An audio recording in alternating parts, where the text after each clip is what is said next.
Cześć! Today I'm going to explain you how do the nouns work in Polish. In my opinion, nouns are the most difficult thing in my language. But don't worry, in this lesson I will not teach you how to use them. I will only show you how the nouns are built in Polish and how we use them. This lesson will focus on grammar, so please listen me carefully. So let's begin. The first thing that you have to know is that every noun in Polish has a gender. There are three kinds of genders: męski, żeński and nijaki. Fortunately, it is very easy to distinguish the gender in Polish. Wow, there is something easy in Polish language, finally. So, how to do that? The only thing that you need to do is to have a look on the last letter of a noun. Each gender has its own endings.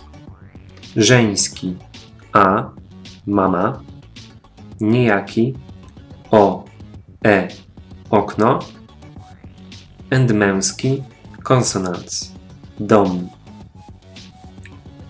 There are of course exceptions, but they are not important in this moment. I guess you want to ask me now, why did I say that the nouns are the most difficult part of Polish language? So here's the answer. Nouns have 7 different forms called cases. Let's see them. Mianownik, dopełniacz, celownik, biernik, narzędnik, miejscownik, wołacz. I hope I didn't scare you too much and you didn't close the video. As you can see, the nouns are now much more complicated. You don't have to learn the cases now. I only wanted to show you that the nouns can have different endings, but they are still the same word and have the same meaning. If you know it, then it will be easier for you to understand Polish texts. More difficult is creating these forms, because most of them is irregular and there is many exceptions. Even we, Polish people, make many mistakes every day in using the cases. We learn it the entire life by heart. But there exist some rules. I will teach you them during my course. Today you have to remember only one thing about cases. The rule is that each gender has its own endings in cases. Do you remember the beginning of this lesson when I told you about endings of żeński, nijaki and męski? A, o, consonants. In reality, I taught you the endings of the first case. The first case, called mianownik, is the basic form of noun. So when you learn a new noun, then you learn the first case of the noun. Oof, I showed you very difficult thing in Polish language.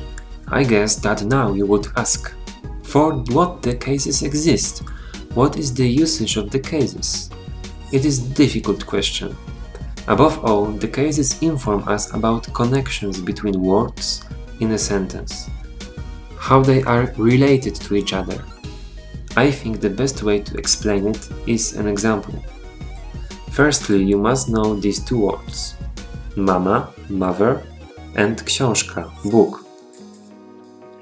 Imagine now that you want to say that mother owns a book. In English it's easy, mother's book. But what about Polish? Książka mama. We have no idea if it's mother's book or book's mother. But if we use the proper case, then it's clear. Książka mamy. The ending, case, inform us about how the nouns are related to each other. Of course, it was easy example and even without the case it is possible to guess the meaning. I only wanted to show you how it works. Nouns are usually related with verbs, but I will not show you it now, because you cannot conjugate the verbs. But don't worry, verbs follow some rules, it is easier to learn them than the nouns. Okay, I think that's enough for today. What you need to remember from this lesson is: nouns have 3 genders: żeński, nijaki, męski. Nouns have 7 cases.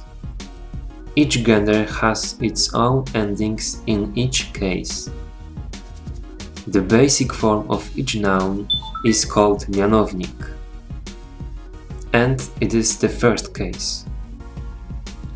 We can distinguish the gender in mianownik by the endings żeński a, nijaki o, e, męski spółgłoski, consonants. I hope you enjoyed this lesson. Na razie.